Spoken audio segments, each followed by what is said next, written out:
İnformasiya sürətlə yayılır. Onun doğru olub-olmadığını müəyyən etmək isə getdikcə daha çətinləşir. Məhz buna görə media qarşısına duran çağırışlar daha çox diqqət mərkəzindədir.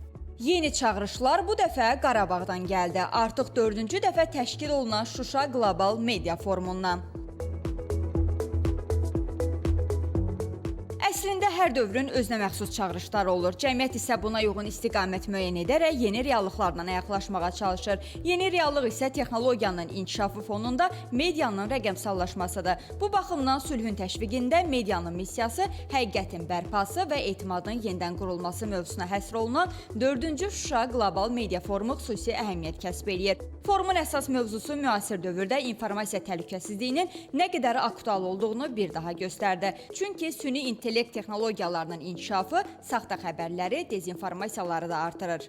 SMS vasitəsilə sizə hansısa bir link gəlir, mailinizə bir məktub gəlir, o linki təklif edirlər ki, tıklayasınız, açılsın və keçid eləyəsiniz hansısa bir güya yaxşı məsələ sizi gözləyir və yaxud hansısa böyük bir şans. Burada maksimum şübhə ilə yanaşmaq lazımdır. Bilmədiyiniz linkləri güvənli olmayan hansısa bir mənbədən gələn məsələlərə aid informasiyanı oxumaq üçün, nəyəsə baxmaq üçün tələsməyin. Buna da maksimum tənqidi yanaşın. Şübhəniz varsa ümumiyyətlə tıklamayın o linkə. İnformasiya manipulyasiyalarının yayıldığı bir dövrdə medianın üzərinə böyük məsuliyyət düşür. İndi sadəcə xəbər hazırlamaqla kifayətlənmək olmur. Rəqəmsal mediada informasiya təhlükəsizliyini təmin etmək, kiber təhlükələrdən qorunmaq da vacibdir.